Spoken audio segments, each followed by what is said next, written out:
does your heart good, doesn't it? The new Audi A6 Pace Car, as the grid is being cleared from the downhill section using the more traditional, i.e. not the Formula One starting grid there, which is on the backstretch going down into the hairpin, the little bit of road before that. This will be the run down into Eau Rouge for the first time as the pace car rolls. Live Le Mans Endurance Series 2004 as part of Motor's commitment to endurance racing with Le Mans and the American Le Mans Series coming up in a couple of weeks' time from Petit Le Mans and the season closer at Laguna Seca, which we're all looking forward to. But this is the European Series coming to a close, and that is a great looking grid as out goes Nick Manassian, who really has taken to this form of racing very well indeed, Robin Liddell. Yeah, absolutely. As we were talking about Manassian before, he's very fast. He's teamed up with Jamie Campbell-Walter, who we all know from the FIA GT Championship with Lister, very successful. Jamie was in that car. Not got quite as much experience of a car like this as Manassian. Manassian having done Formula 3000. He's been in champ cars and on the fringes of F1, and he's obviously a very quick guy with lots of experience in a downforce car. But you can see the cars now working their way up the top straight, Campbell straight, which is actually, it's quite a steep gradient that you don't get the impression quite on the television, but it is a steep uphill gradient. All the cars weaving to warm the tires, and you can see just what a fantastic grid this is. Lots and lots of prototypes. Don't ask me how many at the moment, but there's plenty of cars there, and it really is good to see. We're not even generating that number of cars in the US and LMS, so this is a great grid, and I think we're going to see some great battles up and down the field this afternoon. Jonathan Cochet there at the wheel of the Courage, the 13 car, looking very much like the machine that won at Silverstone in the last round of the Le Mans Endurance Series, but in fact a different chassis. The car that won at Silverstone was taken straight across to Chicago and repainted, slapped on a set of Yokohama tyres, and then won in the American Le Mans Series, much to your chagrin, as you were battling against it. Never got to race against it in the race, but it was amazing how quickly the Miracle Motorsport team and Yves Courage turned that car around. It really is a very impressive piece of kit indeed. Yeah, it's a good car, and it's obviously one of the first cars, if not the only car. Well, that's not true. The Lucchini's on the grid now as well, but it was certainly, I think, the first car to be built to the new 2004 LMP2 rules, and it's just interesting to see how a car built to those new rules, how competitive it is, even against the bigger and faster P1 cars. Jean-Marc Gounon not in that car this weekend. He's in the Pescarolo, teamed up with Sohail Ayari, the French driver, and those guys obviously, you know, going very well in that car as well. But we've seen what Gounon could do in the little Courage, and as you rightly say, with Miracle, they were successful on their debut in the US, much to my chagrin. But as you also mentioned, I didn't get to drive the car, so I can be slightly let off the hook in that instance, but never mind. GTS battle, Labour competition not quite winning the championship because only 5 cars started at Silverstone, so half points. So still Pedro Lamy, Christophe Bouchier and Steve Zakia have to wait to be crowned champions. They could be overall champions as well. Some dispute at the moment as to whether there is an overall champion or just class champions or just team champions. Talking with one or two of the teams this morning on the way over on the train, there seems to be some slight dispute between the teams and the organisers. A few different emails, I think, iterations have been running around. See there in the centre of the picture, Labour competition running the old faithful P&Os, just running ahead of the GTS cars. Some talk of that car being, or at least attempting to be, reclassified as a GTS car. Well, that's certainly the pace it's running there, because you can see that the pole-sitting Labour competition and Vitaphone Racing GTS cars are right up with the Labour competition. Sébastien Dumas, Oliver Dupart and Jean-Luc Blanchimont driving the number 11, the grand old Le Mans. Blanchimont at the wheel to start. For our UK viewers, as that is the PIR, the little 35 car running around at the moment. Always easy to pick up. The G-Force car, my apologies, the Pilbeam. For our UK viewers, tell you that Warren Hughes is starting the car that he shares. That's the TVR, which came through fantastically at the end of the race at Silverstone and possibly even could have got a better result, but for some problems. Pace car lights are out. We will be racing in just a few moments' time. Nick Manassian and Pierre Caffer, in the front two rows. Then it's Johnny Herbert and Dindo Capello. Tommy Erdos starts the RML MG, just waving from left to right there behind. And I'm presuming that the A6 will dive off just as they come to the right-hander here. Looks like they've got everybody pretty well sorted out. It is, remember, 6 hours or 1,000 kilometres, which is just over 140 laps on my schoolboy arithmetic as we were coming over on Eurostar this morning. Here is the Audi pulling off to the right-hand side. Watch for the green flag. Listen to the noise as we unleash this power for the final round of the Le Mans Endurance Series, live on Motors TV. And just look at Pierre Caffer, he's watching the pole man, Nick Minassian. He wants to get a good start, and Johnny Herbert is looking to get up the inside there straight away as he looks. Oh, it's side by side. That's all a bit unnecessary right at the beginning of the race, going up the hill. I did think there'd be a little more circumspect than that as we're watching the leaders come through now, and already the panos has gone off. That is Jean-Luc Blanchimont in the number 11 car. Got a tap at the top of the hill, and there's a bit of bodywork flying off as well. A little further back down the field, that looked in a roundabout Nazamak's country. Oh, that was a touch between the two teammates. 144 laps is the magic number, and Johnny Herbert being very, very ambitious there. Robin Liddell, a little bit of argy-bargy at the beginning of the field as we're watching João Barbosa having a look at Tommy Erdos. Just your thoughts on those opening couple of corners? Well, a wee bit untidy, but excellent for the viewers, obviously. It looked like we had a touch between Minassian and Caffer into the first corner. Minassian getting the best start, but he seemed to struggle as he got down the bottom of the hill. And again, another touch from the two Veloqx cars, both looking to win the race on the first lap. But you can see now, unfortunately for us, Minassian's dropped back a little bit, and that's allowed the Team Go car, with I think it was Capello starting, getting up into the lead. So great start for Team Go Japan. They've struggled a little bit this season, fair to say. They won the one that matters, of course, at Le Mans. However, they have struggled in the Le Mans Endurance Series. The front end of the car has looked particularly unstable. Ride height has been a perennial problem for them. We've got Blanchimont back in the race there, spreading gravel all over the place. Now, we didn't see what happened there, but it's always going to be a bit of a scramble as the Audis disappear into the distance for the moment. But here's a good battle further down the team. That's the Team Jota, the 69 car. Sam Hicknett starting that car, the little light blue machine, having a look at the Roll Centre car. And they are pushing very, very hard indeed in these opening laps, Robin. Yeah, absolutely. I mean, these races are absolutely pushed flat out from the word go. And you can see just how hard these guys are pushing. They've managed to establish a little bit of a gap from the RML car with Tommy Erdos at the wheel. But just looking there, and I couldn't actually see where Minassian had got to. He seems to have dropped a little bit further down than we expected. Yeah, Minassian not in that shot there. We've seen the first half dozen or thereabouts. They'll come across the line, and this could be disaster for the pole sitting Creation Autosport, even a keep. Well, hopefully we'll see him coming into view when we get to the top of the hill, but I don't know whether maybe he had a problem as he got down the bottom of the hill with that touch. He seemed to get through Eau Rouge, well enough, but by the time we got up to the top straight at Lecum here, he was out of, well, the two Audis were past him, so I don't know where he's got to. Can't see him in that shot there, and at the moment I will apologise, as I think we probably will end up doing. Oh, there he is now. He's coming round, and in fact he's into the pit lane. Looks like a puncture, I think, Robin, is it?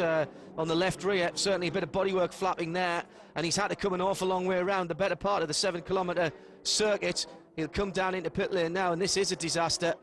Well, it certainly looks like there's either a broken suspension. No, I think it might be a puncture we've got there. No, I don't know, there is a puncture. It looks like a broken suspension, so possibly a legacy of the contact that he had with Caffer going into Eau Rouge, and very, very tight into Eau Rouge there. Obviously, it's flat out on the throttle from the start, so everybody wants to keep their foot hard down and get through the corner onto that long top straight, which is uphill, and obviously, you know, that really affects the speed you carry out of there, affects your speed up the straight, but I think he was just a little bit too eager to lead into the first corner there. And that graphic just changed, in fact, because João Barbosa has just gone by into 4th position ahead of Tommy Erdos, and he's now coming, Tommy that is, coming under pressure from Sam Hicknett again, who is right up behind him and goes side by side into one of the faster parts of the circuit. That's very, very, very ballsy indeed. Yeah, the Courage and the Team Jota car having a great battle there for the position just behind Tommy, and I'm sure they'll get on terms pretty quickly, but it looked like Jota was going around the outside. Now you can see the Creation car in the pits, but you can see a bit of bodywork damage to left rear there. In fact, it was a puncture, so we couldn't see that clearly, but it shredded that tyre, and looks like there's a bit of bodywork damage created by the tyre flapping as he was coming around. It's a very long lap, as you know. And here is the other casualty of that first melee up the hill at Eau Rouge for the first time, and that is Jean-Luc Blanchimont bringing the Labre competition LMGTP Panos, the venerable old lady. Yeah, quite a bit of damage on the left rear there. It must be a nightmare for drivers, Robin, just as we break away from that pit stop. You've got a puncture, it's a long lap, you want to get back to the pits, but you have to temper that, of course, with not doing too much damage to the back of the car. Well, that's right. A punctured or flailing tyre carcass can do a huge amount of damage to the bodywork in a racing car. The bodywork's obviously strong, but it's lightweight, and if it starts getting a lot of tyre belt flapping on it, then it'll really break it apart, and you can see that was exactly what happened. So it's very, very difficult for a driver. The heart's racing. You want to get the car back to the pits as quickly as possible, so as not to give away too much time and let the guys work on the car as quickly as possible. But at the same time, if you come back and the bodywork's destroyed, you've got even more work on your hands. The Panos there sitting, and it looks like they're going to fuel the car once they've done whatever they need to do to the front. It looked like it had a wee bit of a bump on the right-hand side front corner, so they're going to attend to that before fueling the car and sending him out. Yeah, that is a quick part of the track where he had his problem and returned to the pit lane. There's Johnny Herbert, and knows what he's got to do today. Really needs a victory to put pressure on the number 8 car. They've worked as a team pretty much all of the season, but now it's down to the last race, and there will undoubtedly be some rivalry between these two teams, or these two teams of drivers at least. Veloqx Audi Sport UK scrupulously fair with the two cars and have given each of the crews equal opportunity. Pierre Caffer there has impressed me this season, I have to say, Robin. He's come in fairly unknown when he came into this team, certainly not well known to sports car aficionados. One or two eyebrows were raised when he was paired up with McNish for the Le Mans Endurance Series, rather than other drivers who'd been mentioned. However, he's equipped himself, I believe, rather well. Yeah, well, he's doing a great job, and I'm quite impressed with Capello's pace at the front of the field, I have to say. I mean, he kind of not inherited the position, but he got into the lead by virtue of the fact he wasn't involved in those battles there on the first lap, and he's now starting to come under a bit of pressure from Caffer. But as you rightly say, Caffer and McNish have paired up very well. It's easy when you look at him in that car to mistake him for Frank Biela, because he's got the same sort of or similar helmet with the German colours on it. But you can see Capella pushing really hard there coming out of Malmedy, just getting the car beyond the exit curb there onto the little rumble strip. So he's really pushing hard to try and stay ahead of Caffer at this stage. But no, Caffer and McNish making a great pairing. Obviously, I think the experience of somebody like McNish and possibly Herbert has shown very well in the earlier races, being able to get through and lap traffic and that kind of thing, particularly at Sebring. But Caffer had a great start to the year at Sebring with Alan, and I think they were teamed also with, was it Biela in the car? Yeah. You'll know, you were watching. Yeah. So, obviously they had a great start to the season, and his confidence seems to have built ever since. Yeah, and it's good to see some new talent coming through. Johnny Herbert signed up for the American Le Mans Series and will be racing for champion in the second car. Here's the third car back in that shot at the moment as they come back onto the old portion of the circuit. And I have to say, if you ever do drive through that part of Belgium, or indeed anywhere near it, it is the law that you must go and drive around the track and do the old circuit as well, all the way down and through the master kink, round the back of the circuit, and read up on it before you go, because the circuit is steeped in history. You can smell it as you drive round there, down towards the banked hairpin, down by the far end of the old circuit when Spa was battling with Reims for the title of being the fastest Grand Prix circuit on the calendar. All kinds of changes went on, and I'm talking a long, long time ago, even before my time. But you really feel the history here, and the great thing about most of these sports car teams and drivers, TVR off early on. Now that's the DeWalt car, so that is a problem. And that car, well, hey, we're going to get a look at it, just going up the hill there, pulling off to where the customs post used to be, when that was a border between two different countries. Well, that's a very strange place to have gone off there. That's the car of Steve Hyde. Not sure who's at the wheel, but it's the Race Sport Salisbury car, I believe. Very odd place to have gone off the circuit there. It looks like maybe he's had a... They were complaining of power steering problems, I think, with that car yesterday or Friday, so perhaps they've got some sort of suspension or mechanical related issue, but certainly not the sort of place you would normally expect a driver to pull off the circuit deliberately anyway at Eau Rouge. It was Steve Hyde that was slated to drive that car in the first hour. Thanks to Malcolm Cracknell and the boys at dailysportscar.com for getting the information through to us about starting drivers. Also to Martin Pass from Audi for telling us that the weather is overcast but dry, and we'll get some more from them. And more news coming in to us as well, Robin. Yeah, we've got a little message come through here. In fact, Phil Bennett sending me this message, so don't think he started the Celine there, but he's telling me that the Conrad Celine started from the back of the grid after they found a fuel sample illegal. So, you know, let's not jump to any conclusions. We don't know whether they were pulling a fast one or they just were unfortunate. I think it may be the case. They're running that car in both championships, both FIA GT and here in the Le Mans Endurance Series, and it may be they've had an irregular fuel sample which has been left over from another race meeting. Sometimes teams can get caught out with that, so let's give them the benefit of the doubt at the moment. And it is, by the way, David Leslie who was starting the Graham Nash Celine, which qualified. Let's go to Jimmy Campbell Walter in the pits. Stop very early in the race because of a puncture due to contact with an Audi. Yeah, it's happened going down to Eau Rouge for the first time, and Nick was on the right-hand side, and he's a left-hander, then into a right-hander, and just as they went through the left and started to go right, Kaffer made contact with our rear left wheel. It's obviously we're 2 laps down. I think you could safely say our chances of winning are over, and yeah, a bit disappointing really. And I think he had the line for the corner, and the Audi pushed the issue a bit, which isn't really what you do on the first corner of a 6-hour endurance race. So a bit upsetting, but we'll struggle on and see where we end up. Thank you very much, Jimmy. He's not happy. He really isn't happy. You can kind of understand it. Kaffer and Herbert battling together. Really, it was a byproduct of the fact that Kaffer and Herbert were battling so hard that contact took place. And as you can see there, this is replay of how the car came into the pit lane. Restored to full health now. Sorry, I must say I was a bit confused as to what happened there, because right off the start it looked to me like that Manassian got the best start. You could see the car snaking away as he accelerated off the green light, and in fact he got the jump on Kaffer, but when they got to the bottom of the hill it appeared like Kaffer was almost able to get alongside him, not completely admittedly, but quite honestly when you're starting cars down the hill there, every driver knows you're going to be flat out. You know, you're pushing for the line, it's very narrow, these are big cars, and ultimately Manassian came off worst, which was maybe a little bit naughty, but ultimately just unfortunate. One of those situations, I think. It is a long race. Jamie Campbell Walter counting out their chances as the Certec car, that's the Ferrari 360 in the pit lane. They've had problems across the weekend with that.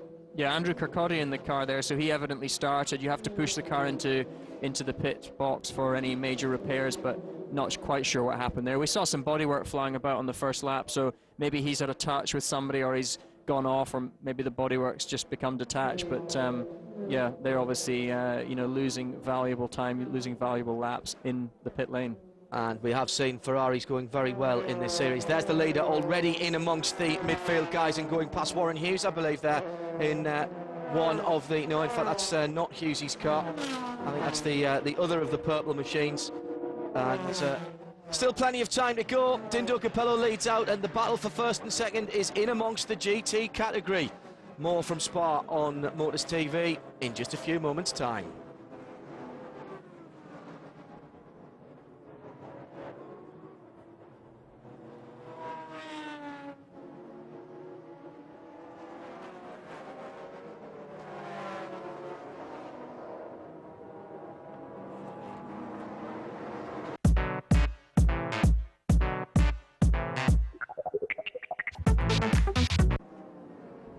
Motors TV live at Spa-Francorchamps, and we're watching Johnny Herbert not really getting the best of the traffic And uncharacteristically for Johnny, he is dropping away from the lead battle, which is just a little bit further up the road.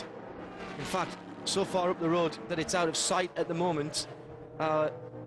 Link to the circuit and timing and scoring, sadly, failing to play with us. There's 1 or 2 drops of moisture on the camera lens there. In fact, a lot of moisture, and this looks like round at the start-finish line. It's looking a little more overcast. You can see the headlines shining through.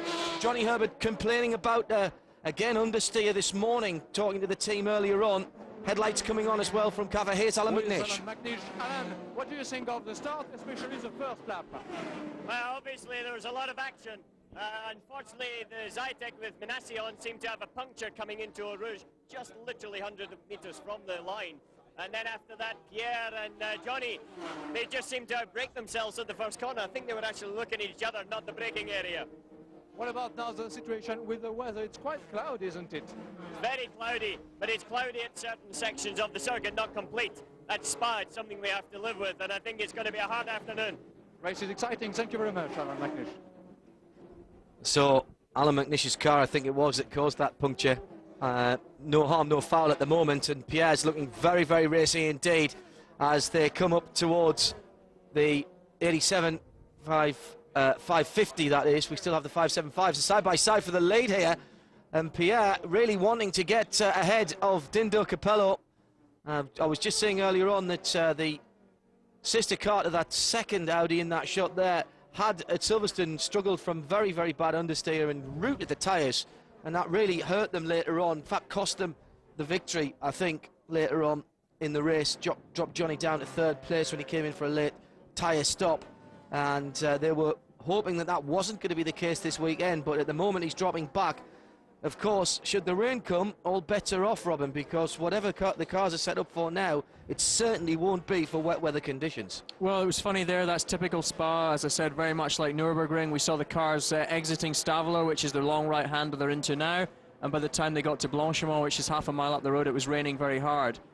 We've seen a few spots of rain in the camera, you can just see it there now, and Blanchimont was very slippy. This is where a driver's experience will really come into play, and obviously with a long circuit like this, you can't just dive straight in for wets unless the track really is wet. But it's certainly looking very grey there and a wee bit damp and greasy through Blanchimont and up into the bus stop.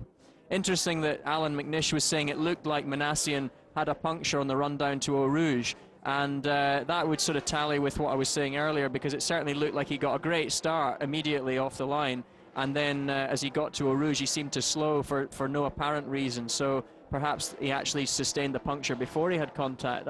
That could be one theory. He was side by side just going into the bottom of Eau Rouge with Pierre Caffa.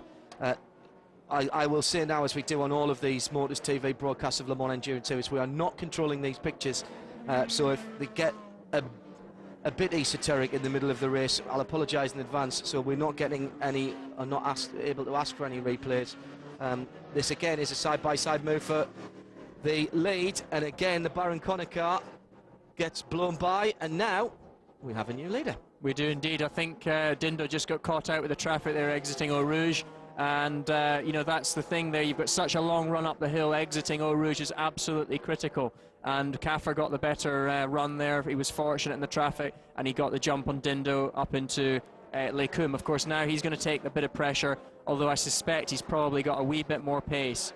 And it is raining, there's no doubt about that. Now we can actually, if you look very carefully on the Dindo's car, who's got the headlights and the driving lights on, in fact you might even be able to see it now as they come back down the hill towards the older section of the track. Great section.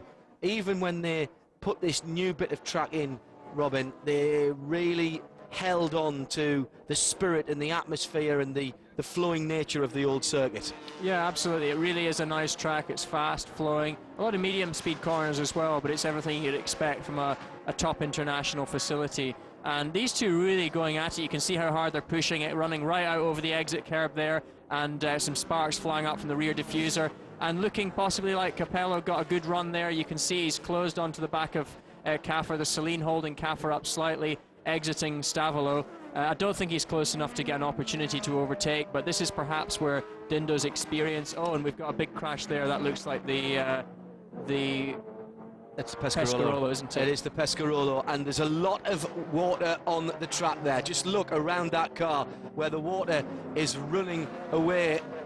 So that... Well, that could be where he's just hit the tyre wall if there's a lot of water in the tyres, but it certainly looks a bit damp. So whether he's just lost it on the wet, it's difficult to see where that is at the moment. It could be the top of Eau Rouge, but I'm not sure. It's Sohail Ahari who was in the car, who started that car, and he has pretty much done that one for the day. It's not going to polish out that locked up tyre marks you can just see behind the car. We're speculating on what has caused that incident. Safety cars come out, and that, well, on a long track, perhaps slightly unnecessary. And as the camera pulls back, are we going to find out that this is in fact at Eau Rouge and the car's off to driver's right here? Well, it's even worse at Eau Rouge because the team manager can see that you've gone off, so there's no hiding. But no, unfortunately for him, his day's over, and a lot of damage to the rear of that car. That's the game over for them, unfortunately. Safety car coming out now, though, obviously. Now, what normally happens at Spa, I'm not sure about this particular race, but they often have two safety cars, just like we see at Le Mans. And this can really, it can play into some teams' hands, or it can work against other teams. And you can see all the Pescarolo team, Henri Pescarolo there in the middle with the beard, not looking a particularly happy bunny. Unfortunately, those guys running on a very limited budget. I mean, Ayari, a very good driver. No, this is coming, this is Rivage 2, I think. This is down the hill, so right up the top and down the hill. It wasn't Eau Rouge as we first speculated. But very strange place to lose the back of the car there. Seems like the car has somehow started to spin on the entry to the corner, and he's just gone off. I'm afraid, but I'm afraid, but the race might be finished now. Yeah, that's. I don't know exactly what happened, so I cannot say anything. It's stupid anyway to get off the road, but I don't know what happened. How had been the car so far during practice session? Campbell. It was perfect. The drivers were very pleased with the car, so I don't know. Thank you. A legend.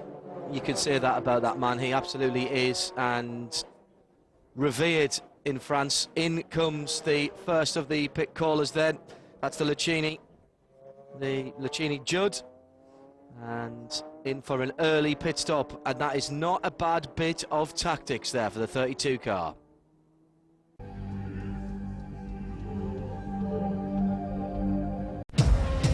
The Le Mans Endurance Series on Motors TV with Yokohama. Green flag just having flown a couple of moments ago here at Spa, and a very clean break indeed. There's the leading C2 car. Herbert gets away well. Just look at the front end of the Dallara, the Roll Centre Dallara with the Deutsche Bank X Markets logos on the side. Just 14 laps into this one after that extended safety car period for the Pescarolo going off in the hands of Sohail Ahari. And Martin Short's been slightly complaining about that porpoising all weekend. Looks like they still haven't quite got that one sorted out, and that'll be very disconcerting for João Barbosa behind the wheel, particularly under braking, Robin. Well, yeah, but we saw the Audi a little bit bumpy there as well under braking, and a lot of these cars have a tendency to do that. They porpoise a little bit, but at the end of the day, that's where the aerodynamic experience coming in to play. Barbosa, though, obviously he's got the bit between his teeth too. It's a good opportunity for him to get some coverage, some TV at the front here, and if he can try and hang on to the back of Herbert in an Audi, then he'll be doing a fantastic job.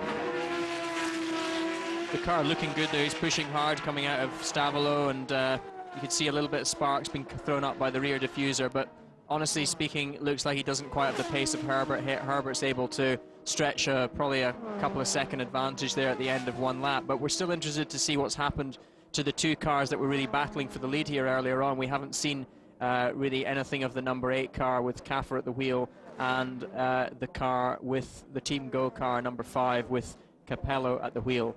And obviously, let's not forget, that Team Go car was extremely successful this year at Le Mans, having won the 24 hours. So they are a team that knows how to race and win races at a long distance especially. So let's not discount them by any manner of means.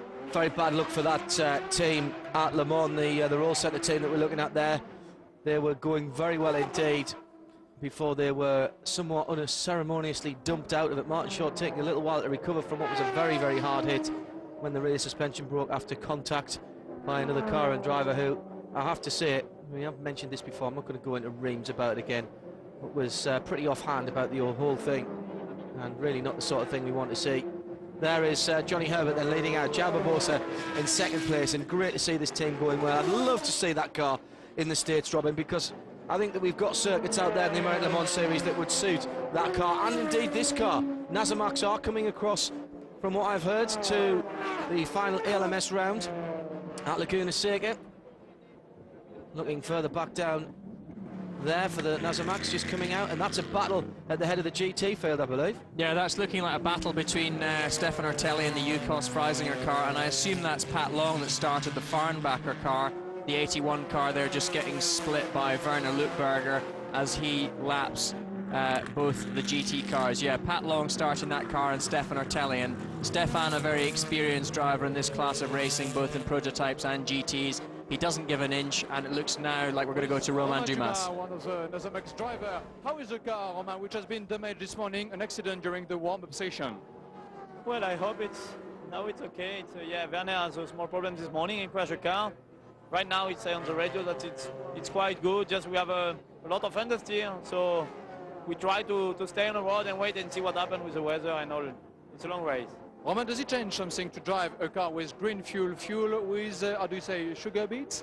Yeah, no. It's a bioethanol fuel. No, it makes really no difference. It's a nice fuel. At the start, everybody was a little afraid about the fuel, but now the car is quite fast on the straight and fast for lap time. So I think people can see that the fuel is really good. Have a good race, Romain. Thank you. That car creating an awful lot of interest in the Le Mans Endurance Series paddock, and indeed further afield from that as well. Could well be the fuel of the future. There it is. The ACO, who write the rules for Le Mans as well as this series, of course, have evened up by some very clever calculations the fuel regulations. Now there's the, well, what would have been Stefan Dudy's car, but he's not here this weekend. Got to say that again. So it's Rusinov, Longin and Melo. I think it was Melo that started that one, Robin, was it, the 70 car? Yes, it was indeed. Melo starting the car, and looks like they've got a problem with a rear diffuser there that's possibly come loose, or maybe something more major, but they're in the pits.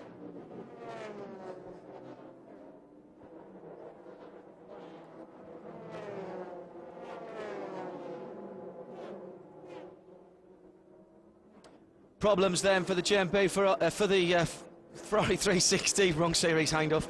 The Jamie Melo car comes out after some attention to the back of the 360. Looks great in black. I'm a big fan of black race cars, and I know Ferrari should be red really, or yellow, but that one does suit its colour scheme. Very disappointed not to see Stefan Dudy there this weekend. Here's another black race car, and this one's been going very nicely across the weekend as well as the Lucchini Engineering. Felipe Franchioni at the wheel of the Lucchini Judd, and again, just look at the design of this car. The back end of that car showing that it's running to the new specifications. You see the blanked off plates that allow, or that stop that car from flipping around backwards and therefore taking air. Not up to speed with the two cars that's going by now. That's interesting as well, because after the problems earlier on with Nick Manassian, he's now back on terms with the Team Jota car. Still a couple of laps down, of course, but at least, well, he's unlapping himself. He is absolutely hauling, and of course he's well wound up, Robin, after that first lap incident. Well, Manassian doesn't take any prisoners, and you could see he really just threw it down the inside there between those two cars to unlap himself from the other DBA Zytek car, but he'll really be carving his way through the traffic now, and obviously he's got the bit between his teeth, but sadly does take the edge off it slightly. When you know you've lost that amount of time, even in a long race like this, it's going to be fairly hard to get back on terms with the leaders, unfortunately. I mean, they run a very hard pace at the front, these guys, and you know, it's difficult to find that sort of time. But obviously you're seeing some interesting battles now with these cars. The prototypes now lapping the GTs. You know, obviously the field was all bunched up after that safety car. And the Lucchini there, you can tell these new LMP2 cars a mile away with the twin headrests that they have. Some of the new safety measures that were brought into play after, sadly, well, a death with Michele Alboreto at the wheel in testing with one of the Audis, and that was very sad to lose somebody like Alboreto, who'd been racing for so many years in Grand Prix and even before that in Group C racing with the Lancia Martinis. And we're now going to Manuel Collard in the pits. Driver Emmanuel, the race has correctly begun as you are leading the LMGT class. Yes, for the moment everything is fine. We have no problem at all. Just the weather starts to change. It's difficult choice because you never know if it's rain or 6 tires, so you have to wait a little bit. Emmanuel, you have to score a maximum of points here. Sorry, I can't. You have to score a maximum of points. Yes, very important for us. And for the moment it's also very good because the Ferrari start to get problems, so we will see. It's a long race. Thank you very much, Emmanuel. Yeah, well, you could see Collard there a little bit reticent about his chances, but obviously Freisinger were unlucky. At Nürburgring, they were disqualified after stopping on the circuit with, or coming into refuel, I should say, on the last lap. They're still in the game, though. Collard pointing out that the JMB car in the pits there with some mechanical problems, and as we've noticed before in these races, you know, it's not over till well into, you know, till the race is finished, and then you can see just how important each of these races are. Each race counting for a score. There's no dropped scores in the series and only 4 races, so each race counting for 25% of the championship. So Freisinger coming off the back of a very good victory here at the 24 Hours of Spa with Collard and Ortelli, and they're hoping for a win today. Watching Tommy Erdos there in the MG, and Tommy has been a stalwart of racing. He's, oh dear, and there's the PIR car. That has been, well, we've seen a lot of it standing still, but Pierre Bruno is getting a stop-go penalty for something, but Pierre Bruno is actually winning that championship at the moment, leading that championship. Well, he's getting more than a stop-go. He's actually getting held there for a minute by the looks of it. Rostan started the car, and in fact, I think that's Rostan that's in the car at the moment. But he will be pretty mad. Let's see how he, no doubt he'll do a massive burnout when he leaves the pit lane. Going back to Tommy Erdos and the guys at RML, who have worked very, very hard with this little MG. The car hasn't been run by the works team for quite some time, but we've seen, Robin, haven't we, that the MG can be competitive in the American Le Mans series in the hands of Dyson. It's raining, and it's raining very hard. We'll come back to that because everyone is out on slicks at the moment. The wind is getting up and it's raining hard. Now we'll see sorted the men from the boys here, Robin, because slicks and a greasy, damp race circuit really don't often mix. No, well, we're just focusing on Tommy here for a minute, and Tommy's, you know, very experienced guy, very sensitive driver, and I'm sure he can continue driving in these conditions as long as anybody. But when you're on slick tires, you've got no tread. Obviously, if it does start to rain fairly heavily, the car will just aquaplane, you know, very easily, and then you're into very dangerous territory because you're literally a passenger. You can see just how hard the rain's coming down there. They're going to have to stop.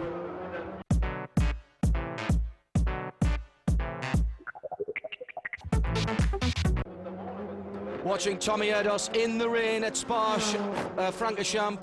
He proved to me in the race at the Nürburgring that he's very adept at getting around into difficult conditions, albeit helped by either a demon or lucky tyre choice by Phil Barker. Mark Gousson's in the pit.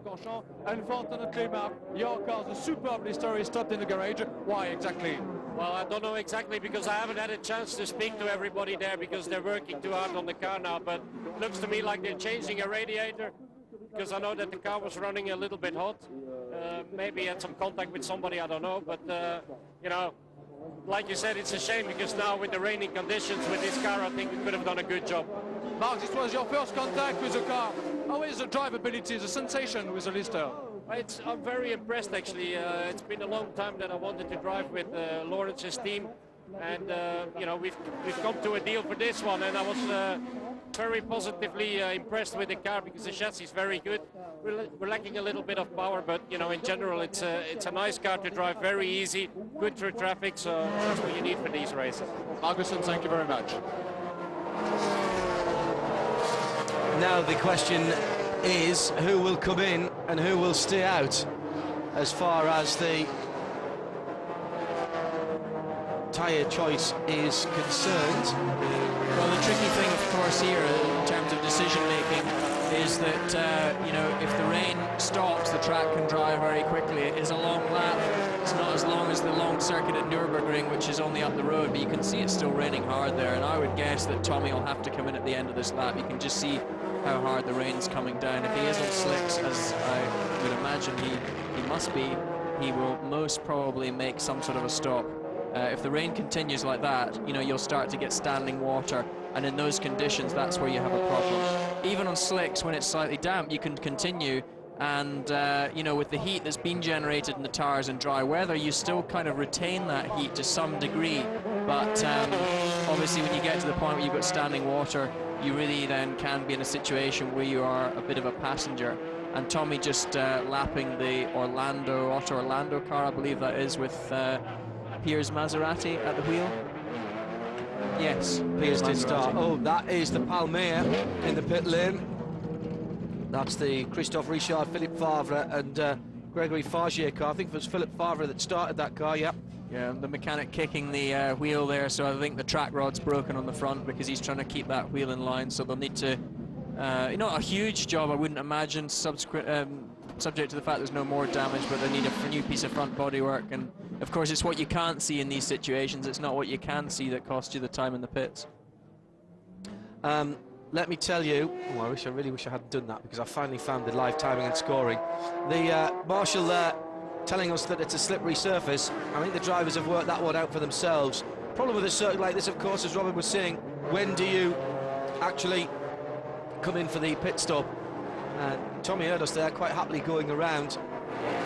Looking at the timing and scoring, I can tell you that it is 8 from 5 from 88 from 6, which would give it Audi, Martin Short. Now, that is not what we're seeing on the screen, in fairness, unless the 88, the Caffer and McNish car with Pierre Caffer and the Capello car got away in that pace car situation and managed to get back around onto the end of the queue. I really don't understand what I'm seeing there in the timing and scoring, because that does not compute with what we saw.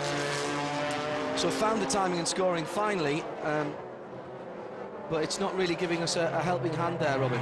Well, I'm sorry to say for the viewers back home, we just can't be 100% sure as to what happened there, but it looks to me like it might have been 2 pace cars. Because that's sort of a gap, you know, 1 minute 40, that's not even a complete lap. So if that was the case, you know, Herbert would have been on the back of the queue. And we've got the 87 Ferrari, which is spun there. Now that is the Thomas Enge car. We're not exactly sure just at this stage who started the car, but it looks like he's been caught out in the wet conditions, although no harm done in this case. That was the car that Thomas Enge performed his heroics in qualifying at Le Mans. That's chassis number 8, for those of you who collect such items of trivia. Warren Hughes. No, not Warren Hughes. That's the second time I've identified that car. It's the teammate to Warren Hughes. That's the number 40 car. Nigel Greensall at the wheel of that particular TBR coming into the pit lane. You should imagine Hughes loving it out there, because he really does. In the 41 car, he loves the intermediate conditions, and really, even with the rain as it is now in the circuit, and there's the road centre car in the pits as well. That's João Barbosa, and he's showing no intention of getting out of that one, not wanting to share his toys, as he is getting... Now, I'll tell you what the interesting thing about this is, Robin. No tyres out there. So no tyres.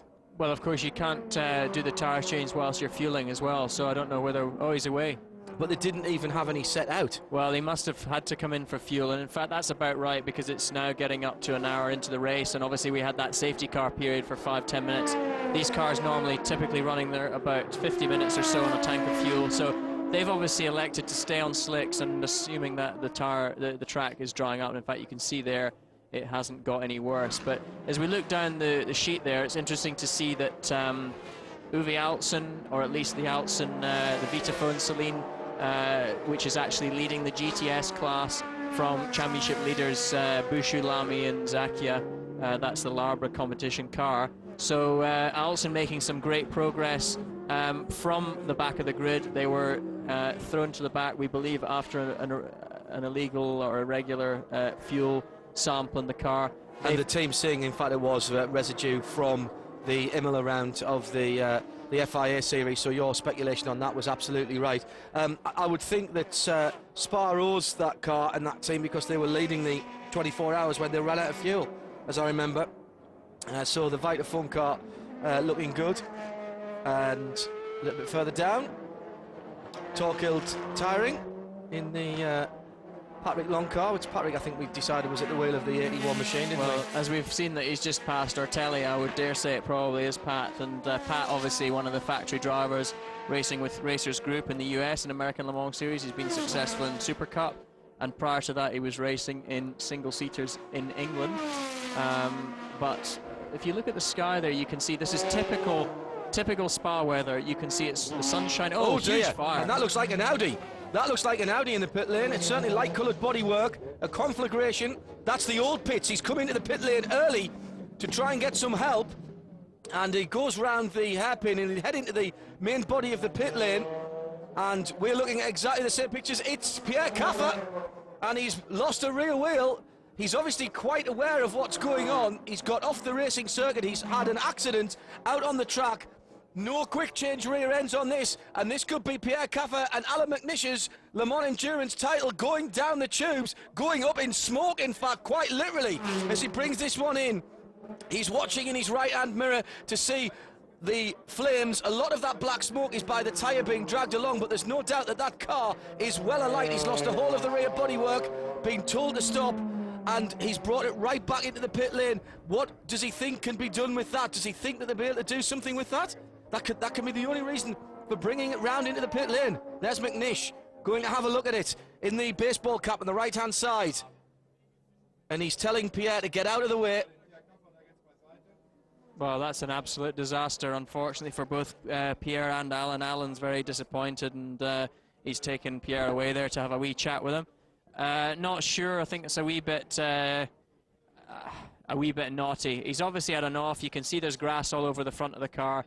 That in itself is disappointing and unfortunate, but I have to say, I don't like to criticise. Oh, we've got another off. So that's Warren Hughes. That's Warren Hughes.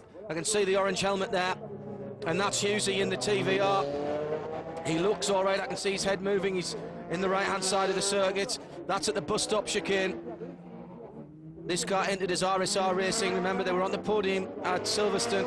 I think Hughesy's trying to get that restarted. There's some frontal damage to that car.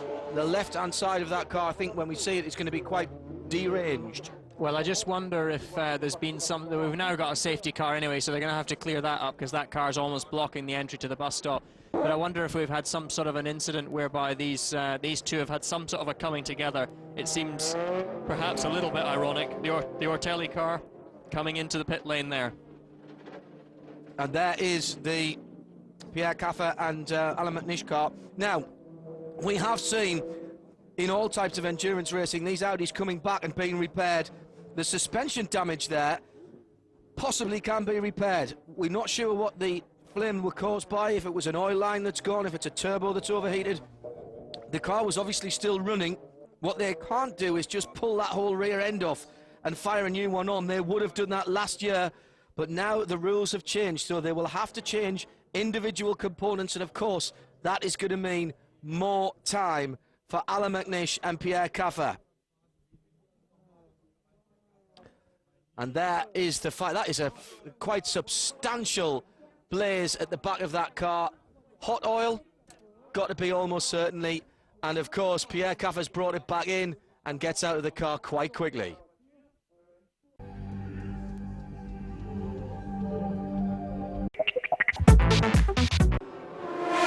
Last 45 minutes of the Le Mans Endurance Series for 2004. Many of these cars and drivers and team members will be allowing their thoughts to drift towards next season. Let's go down the hill here. With Adam Chap driving the yellow TVR, very young and very tall. Do you feel comfortable when you drive the car on Spa circuit? The car's quite a bit of a squeeze for me. Slightly more spacious than the Morgan was at Le Mans, but I'm getting used to the car every time I go out, and the car's becoming quicker and quicker through the race, so I think we should finish with quite a good position here. As I said, very young. Happy birthday, because you are 20 years old today, 12th of September. Yeah, what a great way to spend your birthday, racing at Spa. I couldn't really wish for much more. We're working our way up the field, and it should be a good birthday celebration for me. Happy birthday then, thank you, Adam Chap. Yeah, that car's still running, the only remaining TVR at the moment, if you're just joining us. It's the last running GT at the moment, but it is still running, and that's part of the game in endurance racing. Adam Sharp, has been in the Morgan, transferred his allegiance to TVR. Youngest driver to start at Le Mans. He was this year, beat Gunnar Jeanette's record. And he obviously has a penchant for quirky British sports cars, particularly in the case of the Morgan. I upset Morgan a lot. I'm not going to say anything more about it. At least TVR have actually got some form this year, which is great, and I'm delighted to see it. And they've certainly at Le Mans, when Hugh Chamberlain got one of the cars home for the first time, the TVR got home at Le Mans, and Hughesy and Johnny Kane at Silverstone really showing the potential of that 400R. Sad to see them out of this race so early on, and their team car, in fact. But he's a car at the end of its long career, and really nice to see that car out, but I'm not really certain what they're trying to achieve with that car. Crowd favourite. Straight across the line, all four wheels over the lines. Ralph Schumacher, look out. Didn't he get done for that at the Nürburgring? It seems to go unnoticed here. But interesting, just looking down the timesheets there's a bit of a battle on in GT between Pompidou in the Spa car, who's currently running in third. That's the number 80 car, the mostly white machine. Well, just behind them, at least just over a minute behind them, so half a lap, is the Pat Long car, and Pat Long's just turned the fastest lap of the race in that car at 2:28.0. He's the fastest car, GT car on the circuit, and it would appear that Pompidou's had to step his pace up a little bit. So those two are currently running just about the fastest cars in that class, and there's going to be a bit of a battle ensue between them over the last 40 minutes or so. I'm sure Xavier doesn't want to lose out on his podium finish. No, absolutely. It'd be a nice end for the season, even though it looks like the title is slipping away from him. Slight stall there for the Team Jordan machine. And back into the race. Now that car, again, has been one of these cars that's been there or thereabouts. Team Jordan proudly flying the Union flag there on the Zytek. The guys qualifying in 8th position with John Stack, Sam Hignett, Gianni Collini.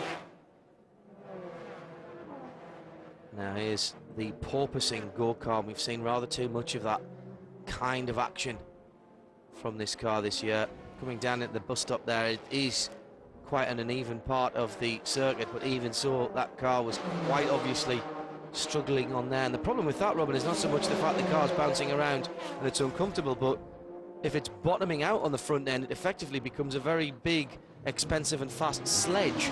Well, and you're not getting any retardation from the wings. This is the key thing with trying to find the right aero balance on these cars, and if the ride heights and so on and the spring rates aren't right, then you'll get this situation where the car, if it bottoms out, obviously the lower you run the ride height, the more downforce and effect it will create. But if you run it too low, it will start to bottom out, and then you'll lose all the downforce effectively at that split second. But it is quite bumpy in that part of the circuit. That's a fresh bit of tarmac they've laid this year for the new bus stop chicane. It bends to the right slightly before turning in, so it's slightly different over what it used to be, and that is very bumpy there. Last time around, Dindo Capello doing his fastest lap of the race 2:06.787. So he's pushing on with the new tyres. I would say he's probably on a softer tyre. I mean, you know, they brought him in specifically. They just waited till they had just enough time to be sure to finish the race on that tank of fuel. They brought him in. We didn't expect him to go on new rubber. He's gone on new rubber, and now he's turning the fastest times of the race. And in fact, he's actually within a tenth of the best time that Jamie Davis set, and on the same lap time, almost within a couple of hundreds of what Manassian set in the Zytek. So my gut feeling is he's gone onto a softer compound, and they're just going to give it their all. But I don't honestly think that they're going to put enough pressure on the Veloqx, the 88 car, to make a difference.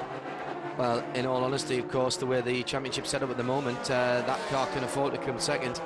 Need to know when that car comes into the pits again. I reckon it owes us a pit stop shortly, actually, within the next 10 minutes or so, as we're watching the GT leader, Freisinger, one of the big names in Porsche racing, been around for a long time, Robin. Well, another big name in Porsche racing, it's just you've sort of cued me in there, so I'd like to mention is Mike Jordan. Sadly, the JWR team, Jordan Warnock, not at Spa this weekend. Mike's not been very well, and we couldn't make it. This is your first contact. Your first contact with the crate. How is the car? How is the race for you? For the moment, the race is okay. We are first in the category, but the start was quite difficult because of the weather condition.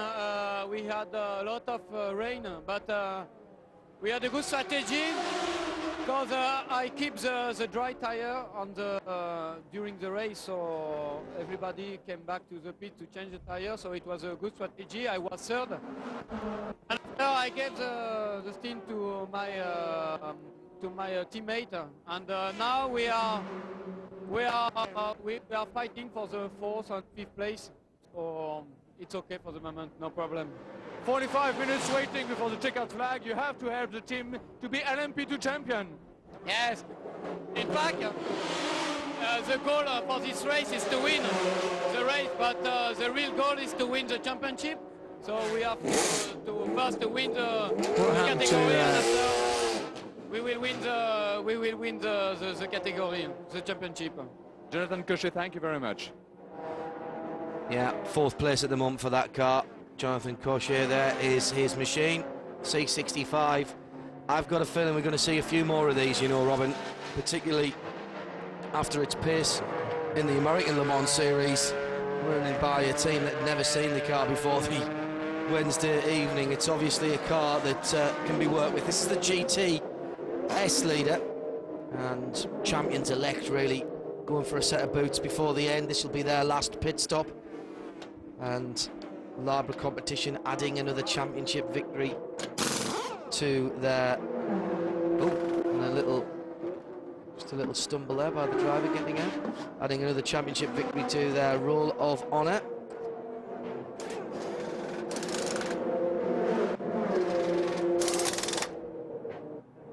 Now let's hear this V12 fire up.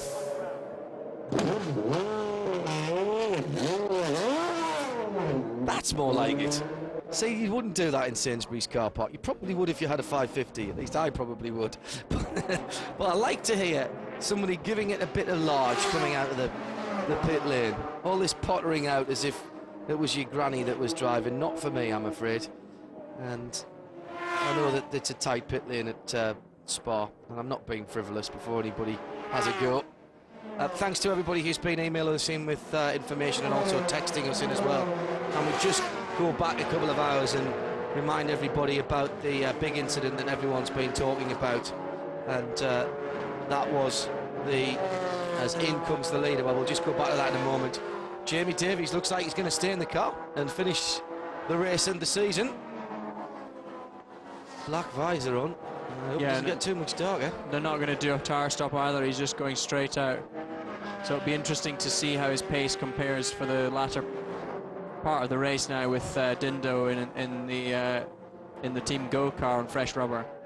Well, he's put a couple of quick ones in recently, a 2:07.9 the lap before his in lap, and Dindo's out there running in the 7s, 8s and 9s depending on traffic. So Jamie's done the lion's share of the work here this afternoon. Johnny Herbert with his feet up. He's getting on a bit now, you can imagine. imagine that from the old Don't guy. say anything about his age. He got really stressed at the Le Mans Drivers Club reunion when somebody said something about his age. So he started saying everybody had issues. He said, "You all get issues. You all get issues." But, he's a good guy, Johnny. Actually, I like, you know, he's always very approachable, very friendly.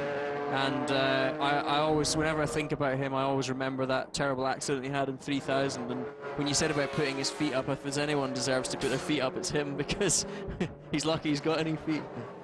Yeah, does a lot for the Kidney Foundation as well back in the UK. His charity kart racing at King's Cross, due again this year, and always good fun.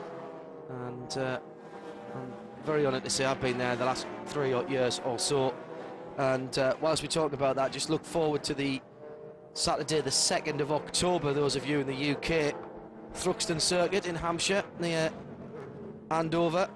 If you were around that Saturday, all-star charity karting race run by Racing for Charity, David Brabham involved with that, and also you'll see people like Johnny Molam and one or two other drivers down there as well.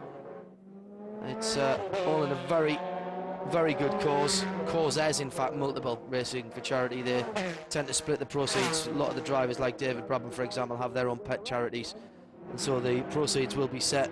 I think they're full of entries. I don't think there's any more teams to be had.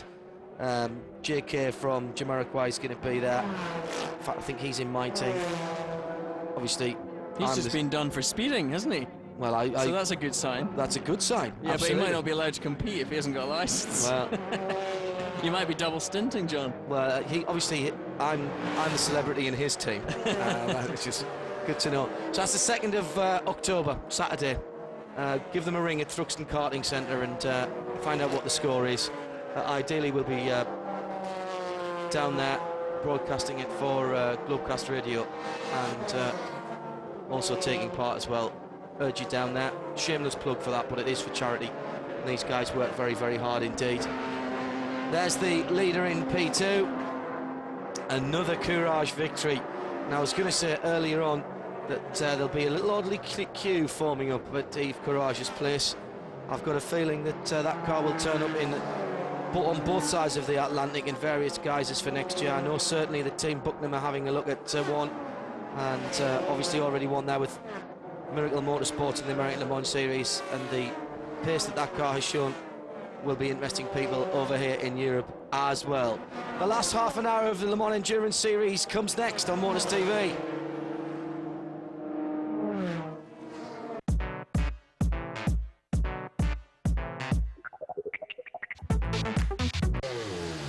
And you rejoin us for the last 30 minutes of the Le Mans Endurance Series 2004 as the Lucchini takes its final stop, scheduled stop in the pits, and heads out onto the circuit.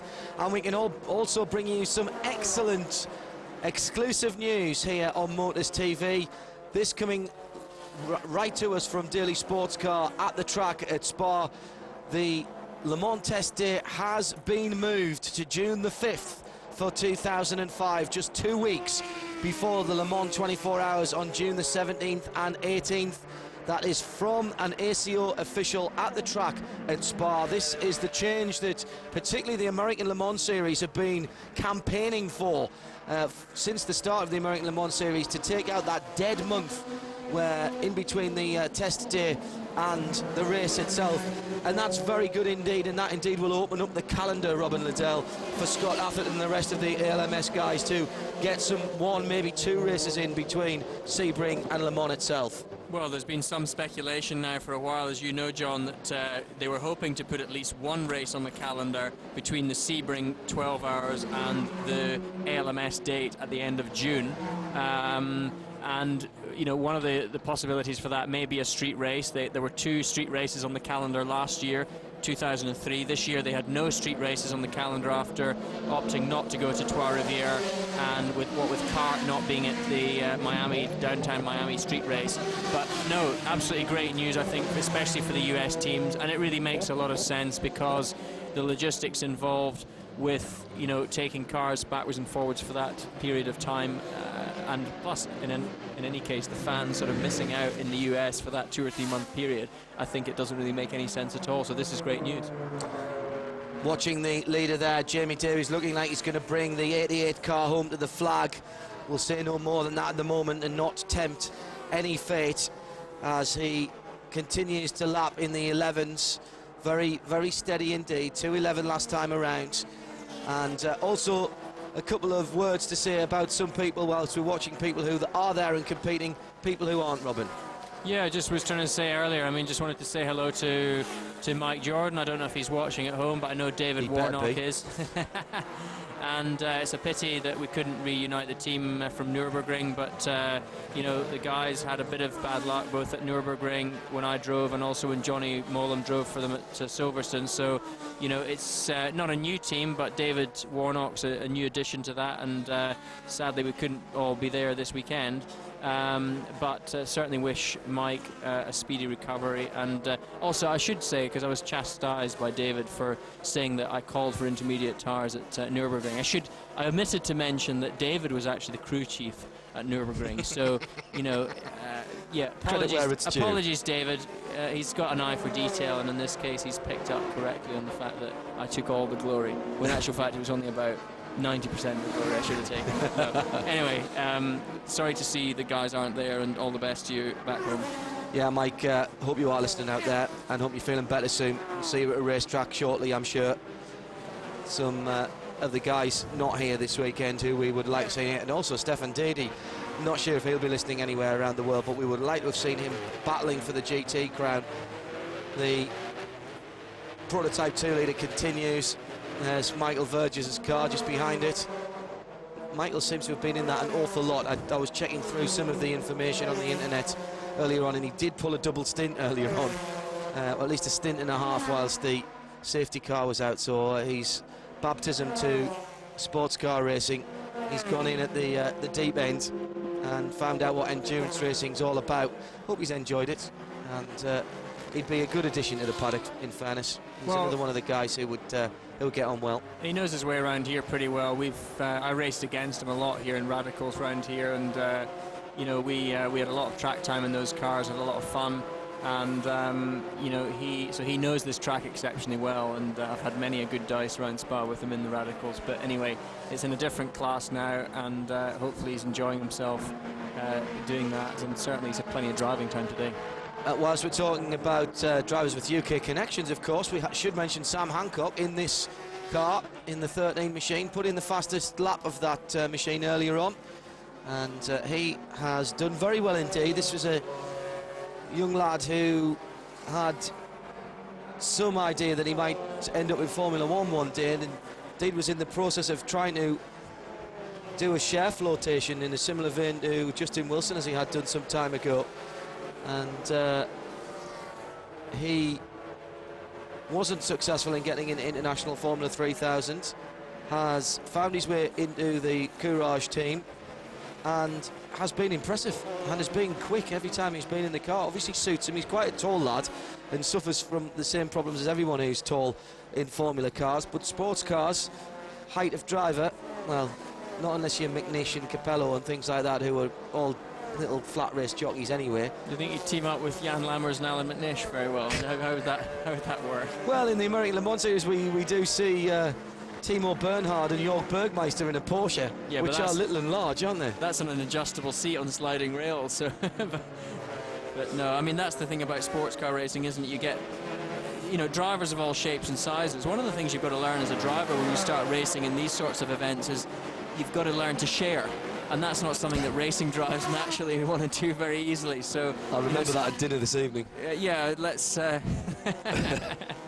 But anyway, you know, the fact is that you have to learn to share a little bit. You're not necessarily just the only guy that's in the team, and everything centres around you as it does when you race in a Formula car. And you know, people have to cope with all sorts of different things. Is that a difficult thing to do, in all honesty? No, it's just a culture shock, and it's a question of accepting it. It's a question of acceptance on the driver's part, really. I think some drivers find it more easy than others. John's smiling because I know that he thinks or knows that I could mention some names, but I won't. But no, anyway, I mean, the truth is, it's you know, it's fun to share with other people. I mean, at the end of the day, there's positives and negatives about everything. The fact is, if you share with other guys, you know where you're at. I mean, you can kid yourself on with people having new tires, you not having new tires, different fuel loads, different track conditions, etc. But the bottom line is, when you're driving in a single-seater, you never get to compare yourself with somebody else in that car. Yeah. You know, which you do in GTs. So, you know, if you're sort of tooling around, you know about it. You know, you can't hide in that respect. In that, oh, now there's the Palmyra being pushed off to Finally. the side. It's been a difficult day for them today, you said diplomatically. Staying with what you were talking about, you know, sharing, does that mean that sometimes you have to get into a car that perhaps isn't set up to its optimum for your style of driving, as we're watching the RML MG going around? I think that does happen from time to time. I mean, at the end of the day, not everybody's the same. I mean, I think for most professional drivers, what works for one person works for most other people. There are occasions when that's not the case, and you know, I have been in that situation. I'm sure others have been in that situation when they've driven with me, but at the end of the day, I've been very fortunate to drive with some, you know, very, very good drivers, Stefan Ortelli being one, you know, John Nielsen, Fabio Babini, Johnny Molam and I drove together this year at Daytona when we won the GT class. And you're wearing the watch? Oh, I am.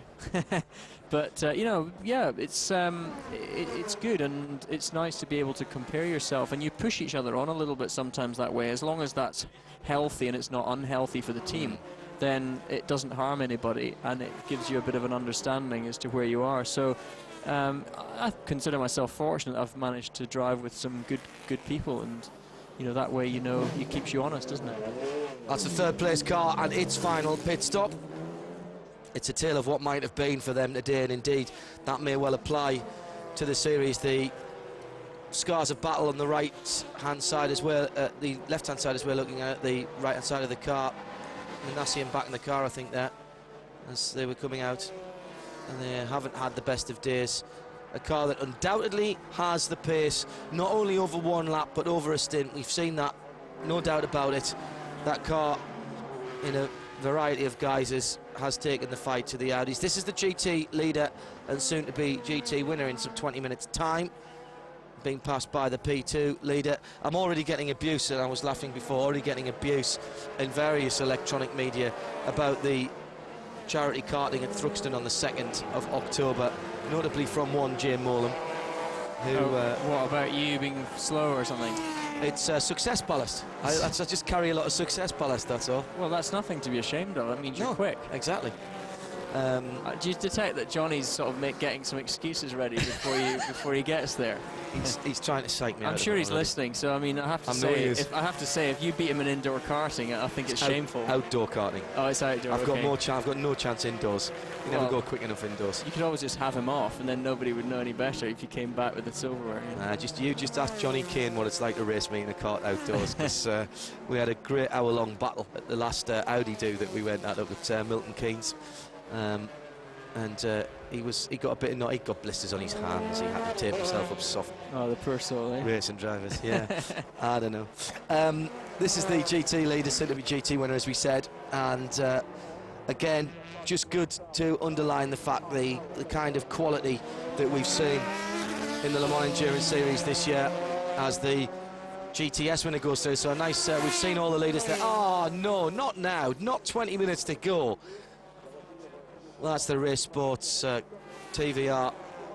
Oh dear, and no longer with Blackpool power, now with Spa power and Marshall power, and they're not going to be able to push that back to the pits. That's a long way around. I think they are. That's on the. Is that still on the new part of the track? It's coming up the bus stop. Actually, it's not that far from the pits. Sort of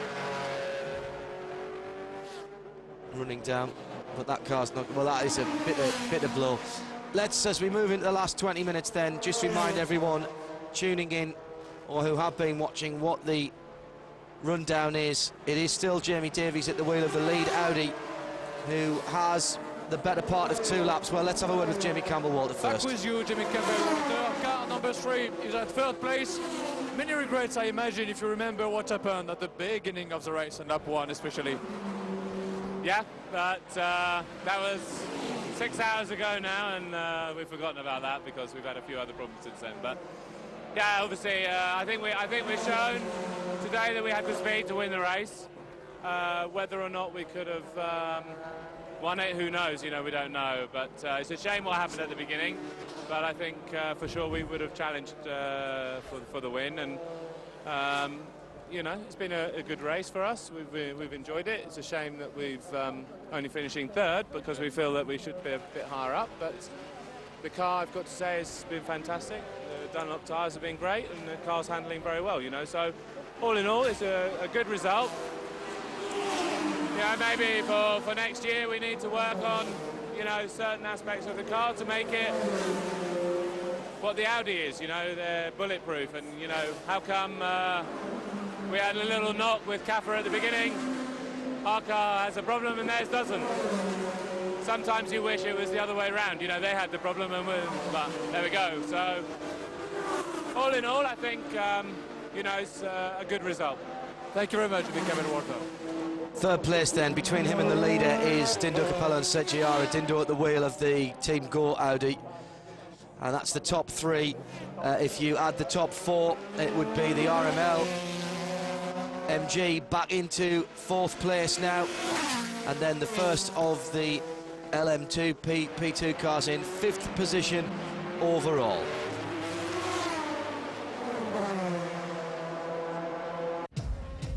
The Le Mans Endurance Series on Motors TV with Yokohama.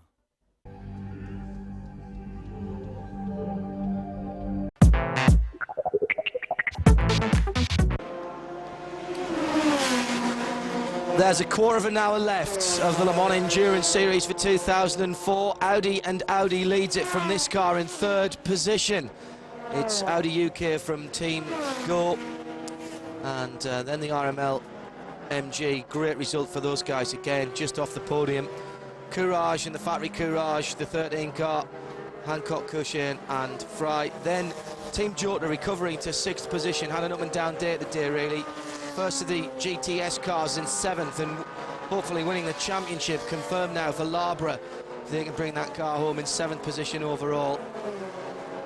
First of the GTs in eighth position. What a great drive today by Otelli and Collard in that Freisinger machine. Into the top 10, deep into the top 10 for the first of the GT runners. All right, we have had some attrition, but that car has run like clockwork. The season... Sorry, Robin, yeah? No, I was just going to say, you know, they've got the equipment under them and they're both very accomplished drivers. They've got a good rapport, they drive together regularly. And, you know, that's what a team needs. It's continuity as well as having the performance. And, you know, if you look at this team here that we're watching with a creation car, well, we've just moved to Jamie Davis in the 88 Audi. But, you know, if you look at it, they've got the performance there. They've just had a few little issues. And sometimes, you know, there's only 4 races in this championship. It's not always that, you know, the luck falls in your direction. I mean, if you look at this Audi, you think, well, yeah, they just run and run. It's reliable, it's quick, it doesn't, you know, break down and so on. This is the result of, you know, what, 5 years of development. This doesn't happen overnight. You know, that Zytek is a car which is, well, it started life as a Reynard, and it was, you know, it was stillborn really as a 675 Reynard, but it's a fantastically designed car that was built to the 675 rules, just like the MG Lola was, and in that respect you'd have to say it's outperformed in some ways the Lola. You know, it's a great little car, it looks fantastic and it's very fast, but it's not had the time, development nor the money that this Audi project has had, and they're just two different things. So in a way it's allowed a team like Creation to compete with these Audis on a relatively limited budget when you compare it to Audi development cost. Jamie still ripping off the decent laps, 208s, 209s at the minute, and it seems as though Dindo has settled back into the 10s and 11s now, even though he's got newer rubber on. Championship-wise then, Robin, you've been keeping an eye on this all afternoon. The prototype championship, and indeed overall championship, if there is one, and we've still to find that out, should things stand the way they are, and we're tempting a little bit of fate, will go to the 88 car of Jamie Davies and Johnny Herbert. The GTS category we know is going to go to Labra Competition. Steve Zacchia, Pedro Lamy and Christophe Bouchou, triple champions. Let's quickly go down the pit lip. With Bert Longin, another Belgian hero. Bert, how is the situation now for the team of Jean-Michel Bourech, 20 minutes before the checkered flag? Yeah, at this moment, I think we are in position 5, so it looks, I think, for Rusinov very good, because I think he can be champion of pilot. And for the team, at this point, we will be second in the championship. So we thought we fought for the first place, but you know, it's never so easy in the beginning of the race with all these safety cars. So. Bert, would you say that the 1,000-kilometer race of Spa has been a successful race in a general way? Yeah, anyway, it's successful. Just we thought we could go for the podium, and then when we were on the podium, we would be we could have the 2 titles, so it would be better. But you know, it's racing, and it's never so easy. So it's quite okay. But you always want to win. It's better, you know. Bert Longin, thank you very much.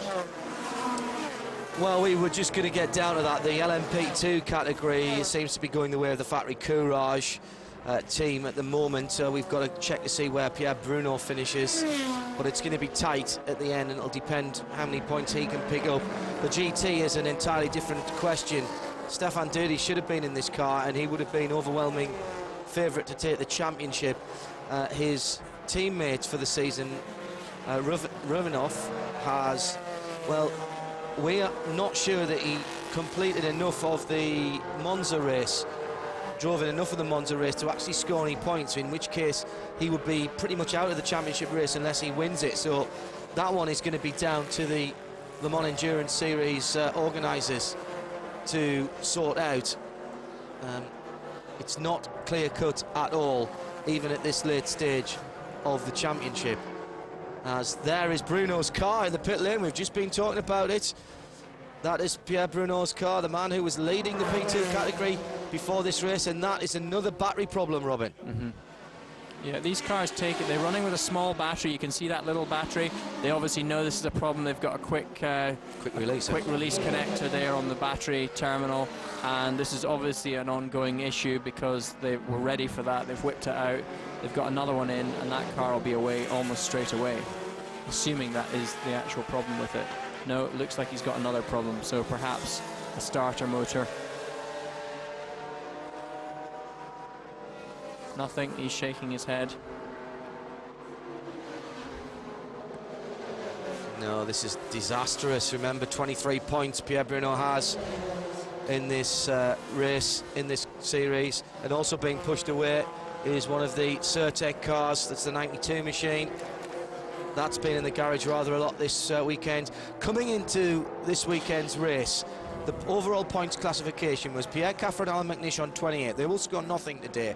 On 25 points, Labra competition, Christophe Bouchou, Pedro Lamy and Steve Zacchia. Now they're on course for maximum 10 points, which will take them to 35 at the moment, which could just pit Jamie Davies and Johnny Herbert, because they were on 24 and they're on course for 10 points at the moment. That is different cars in different classes, of course. As far as the classes are concerned, if we go down to the GT category, there's been so many different winners there. It's very, very complicated indeed. Adam Jones and Sasha Martian have 13 points. The Shorrock Racing guys, the 2 Japanese drivers, also have 13. They're out. Freisinger, Emmanuel Collard and Stefan Otelli have 14 points. Now they're on course for 10, so that's going to bump them up to 24. And looking further up the list, Xavier Pompidou and Mark Lieb on 20, Roman Rusinov and Stefan Dowdy on 21 are the only guys ahead of them.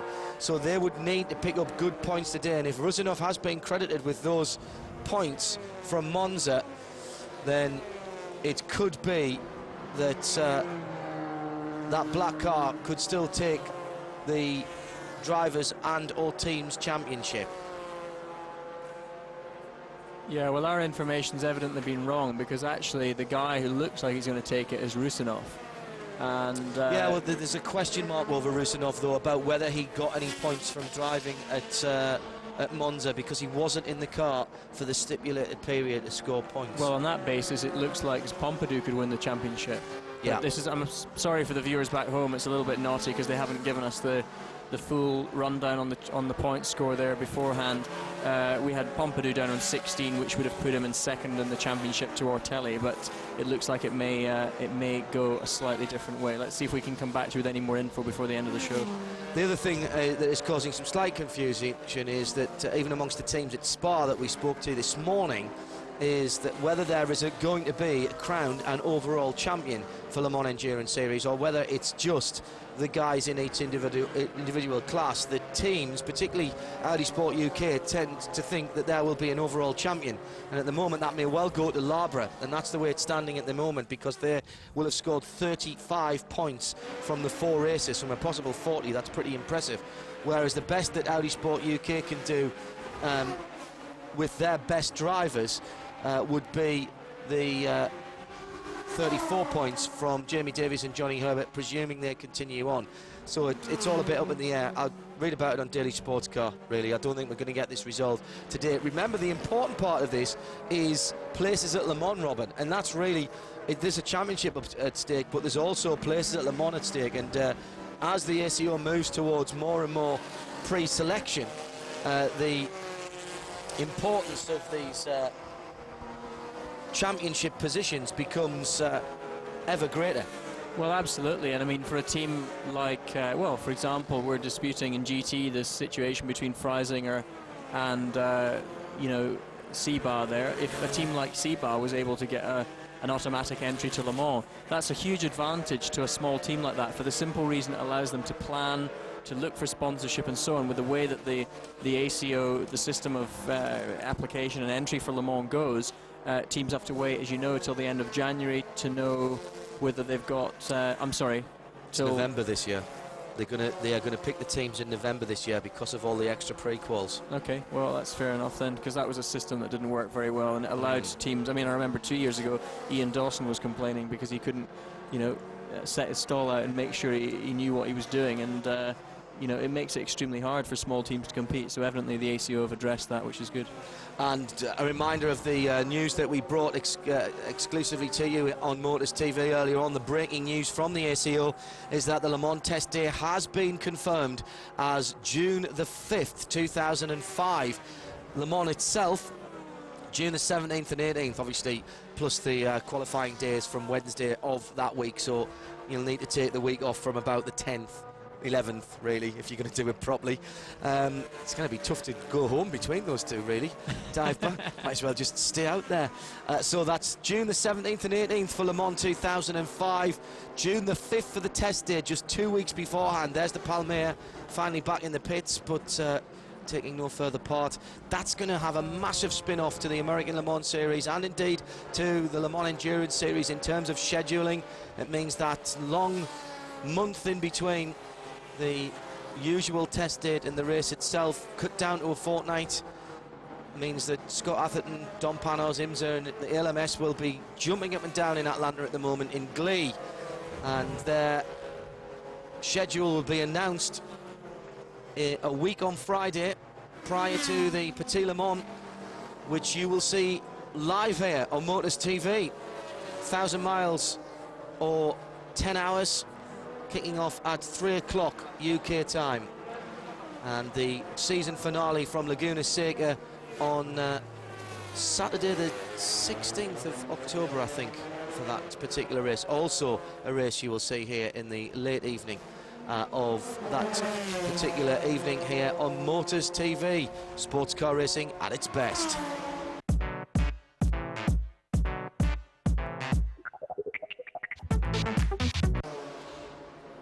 Well, it's interesting there, we're just looking at the Certec Porsche, which is running second in GT, and we can see the rear windows actually blown out, and that's an interesting one for me, because we actually had the same situation at Daytona this year, and that'll be hurting the straight line speed quite a bit for that car. For some reason the window's actually blown in or out, I suspect probably in, and they no longer have a rear window, but it does affect the rear airflow over the car onto the wing. I was going to say, is there a lot of negative pressure there underneath that blows those windows in? Is that something that we've seen that is usual? Well, what happened at Daytona for us, obviously on the high banks at Daytona, you're traveling, you know, quite quickly in a straight line, the same as you are at Spa here in the long straights.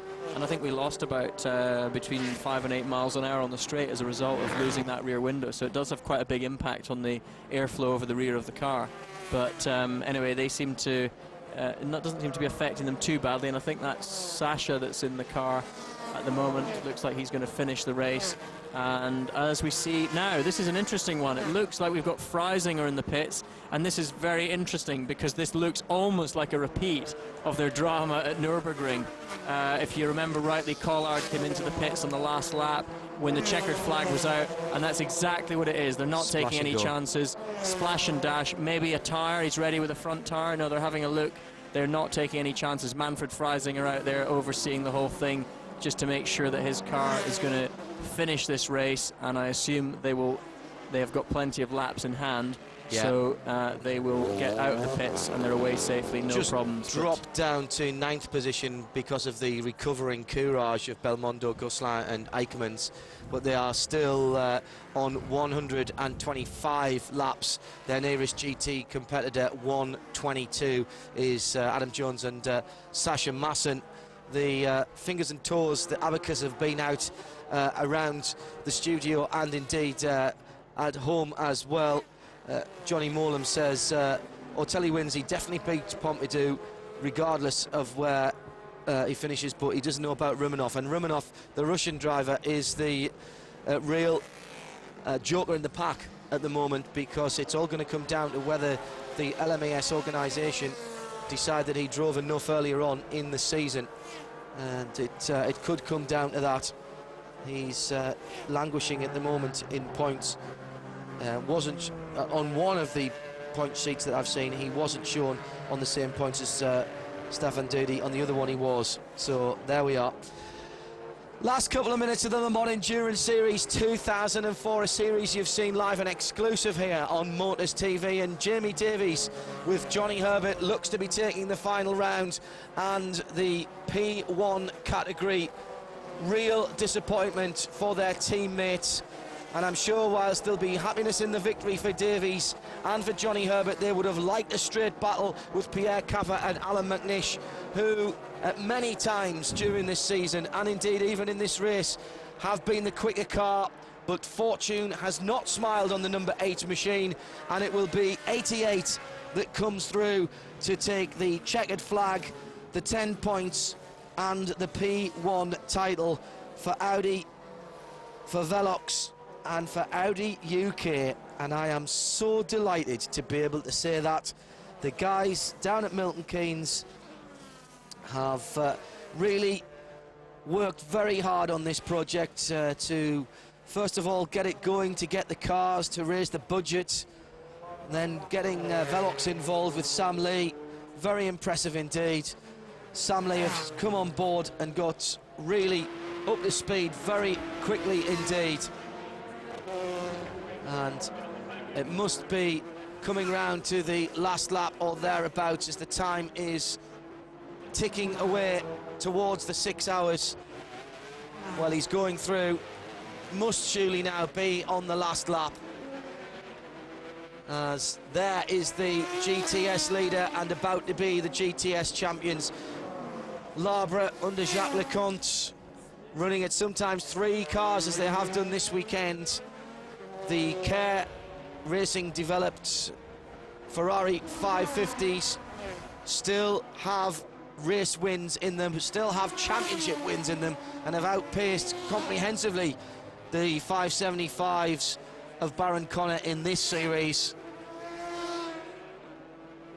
In the GT category, I'm sure we'll see them at the moment. It'll be the UCOS team that will take this win. The championship, far too complicated for a small mind like mine to work out in GT, particularly when mathematics was on a Friday afternoon double period when I was at school. So Hindhoff was marked absent for quite a lot of them. P2 is going to go to the Factory Courage team, and what a season it has been for Yves Courage. He really is setting the pace.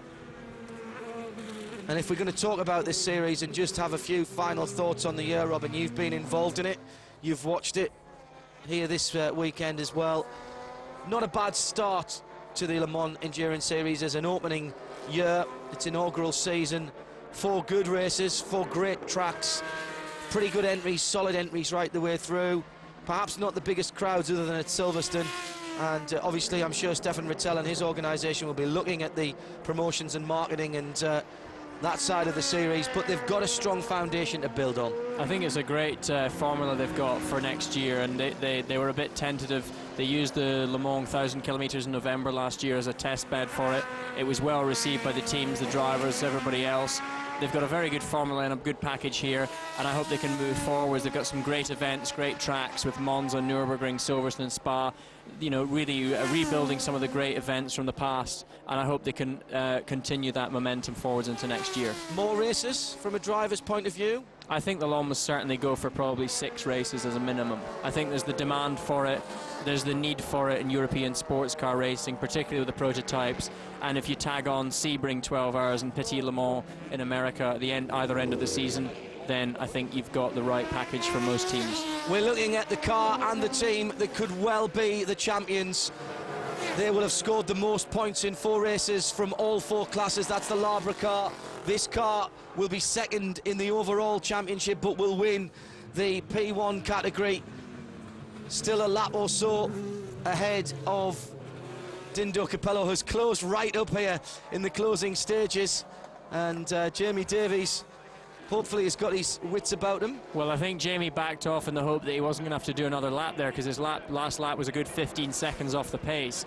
But evidently he got that slightly wrong, and now he's had to get his foot down again because he's given it death on the final lap to just stay ahead. Who knows, when you're a driver in that situation, you might be getting the right information from the team over the radio, but you never want to be a driver that takes that chance, and so he's just going to keep his foot down in the off chance that we would make a mistake by letting him past. Fastest lap to Jamie Davies in the 88 car, a 2:06.6. Remember, the Audis have been out-qualified twice in the Le Mans Endurance Series by the Zytex, once by the Creation car, once by the Zytec Works car, but it has been their longevity, it has been their development, it has been their sturdiness and robustness when brushing together and having contact with other cars that has seen them through to the championship. Purple has reigned as far as the Le Mans Endurance Series is concerned. They have not been beaten, and one or other of the Works cars, or ex-Works cars rather, have won every single round of the Le Mans Endurance Series. The night drawing in gently here to the Ardennes Forest as Jamie Davies comes down, and he'll be looking for the checkered flag this time, and there it is. And Audi UK win the Le Mans Endurance Series in P1. Everyone looking up the track. There's some digital photos being taken by Sam Lee's mechanics. It's been a great series for them.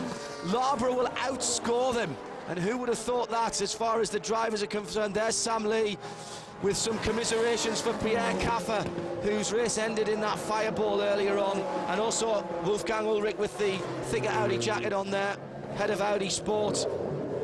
Looking for David Ingram down there from Audi UK, who has had the dream of competing in sports car racing with Audi UK for a long time, was involved with British touring cars and the Audi A4 Quattro in the years when Audi won 7 touring car championships.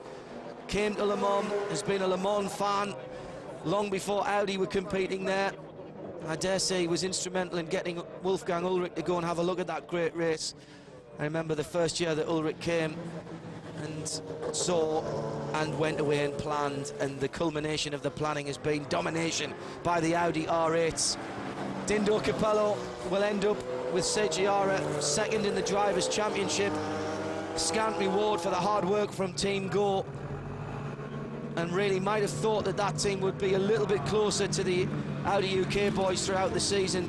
If anything, they've been a slight disappointment, but of course, Robin, they might not have won this championship, but they've got the sticker on their transporter that says Le Mans Champions 2004. Yeah, they won the big one, and I think when you've won Le Mans as a team, then there's not much more to win than that, to be honest. So they went away with the big one, but unfortunately for Veloqx, they had a few issues, but there you go. They've won the championship, and I'm sure Jamie Davis is a very happy man, along with Johnny Herbert and the whole team from Audi UK. And don't forget as well, Alan McNish and Pierre Caffer, who have pushed these guys all the way, but for some bad luck today, may well have been pushing them right to the end. Do feel sorry for McNish, back in sports cars this year. He's been as quick as he always was, but the Le Mans Endurance Series belongs to Jamie Davies and Johnny Herbert in the 88 Audi Sport UK Veloqx machine. The Le Mans Endurance Series on Motors TV with Yokohama.